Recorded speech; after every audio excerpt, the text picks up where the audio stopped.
War is a story as old as time itself. It is a story filled with victory and loss, life and death. It holds within it a history of a nation, whether it rises or whether it falls. These stories are filled with tanks and guns, jungles and deserts. It's in our history books and makes for great movies and novels. Within that story of war, there are other stories. More important stories because they are the stories of people, real people, people we love. They are the stories of dads, moms, brothers, sisters, sons, daughters who leave everything behind to fight an enemy which in most cases that they have never even seen before. They are the stories of the men and women of our armed forces. These stories are filled with moments that we can never imagine, and for most will never even experience in their lifetime. For some, their stories are saturated with the acts of heroism and victories over the enemy, but for others, their stories are not. Some of their stories contain moments of loss and defeat, for some even the death of their friends. And some are the stories that cause us to feel something inside that we just can't describe. Because they are the stories of troops coming home and being reunited with family and loved ones, after being gone for what may seem like an eternity. These are the stories that matter. These are the stories that are written in the hearts of so many. The stories are stories of heroes. But I want to share with you someone else's story, a story that is often overlooked. These are our stories. We are the children, now young adults, who have served our country since birth. We are the proud culture kids. You may be wondering, what is this? Culture kids have many different levels that we are categorized in. The legal culture, the country we're born into. Geographical culture, or the elements we adapt in.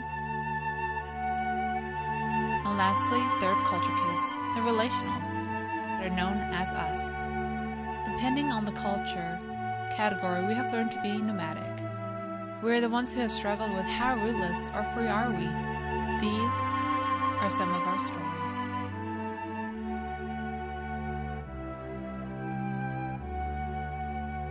This is a favorite memory of growing up in an Air Force family.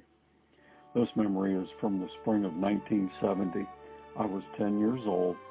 My dad was a master sergeant with 23 years in service. He was a master instructor specializing in B-52 electronic systems. On this one particular trip, I did not know exactly what day he was coming home. I also didn't know that was the plan. Dad was an avid outdoorsman who enjoyed hunting and fishing. We often went on family fishing trips, and fishing is something that I still enjoy. I was in school on this particular Friday when the PA came on in the classroom and I was called to the principal's office. Oh no, I hadn't done anything wrong. You can probably hear 19 other little voices going, oh. The teacher told me to take my things with me when I went. I guess everyone was in on it. I finally made it to the principal's office after what must have felt like I was walking to my doom, and there was my dad. He took me out of school on the day he came back for a weekend of camping and fishing, just the two of us. Best fishing trip ever.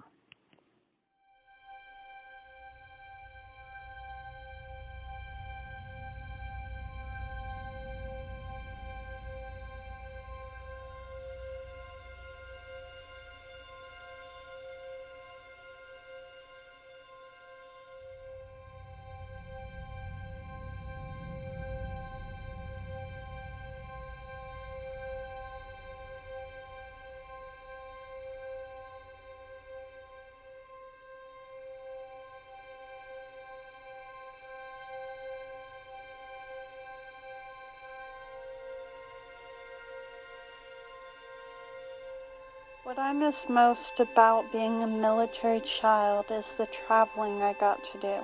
I always got to go to very exotic places and meet some of the most interesting people.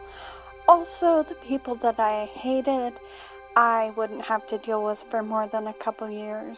But I kind of miss having another person pay the full cost for me to go travel across the world.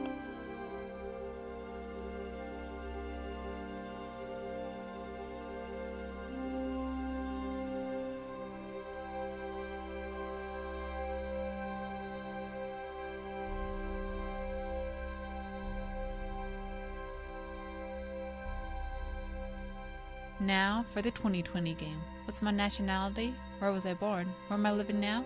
Where my parents live. These are some of the constant questions we are asked.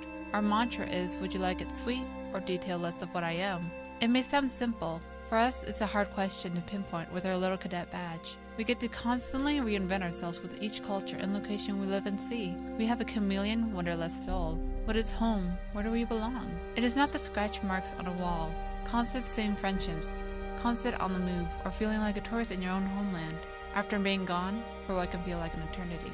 The blessing a legal culture child has, for us, we get the experience of a lifetime. We get to be a citizen of the world, the potential chance to be global leaders, a chance to make friends with countries, cultures, learn languages faster, and be more unique in many ways. This is our story. We are the citizens of the world. Being rootless doesn't mean I don't belong to any one place.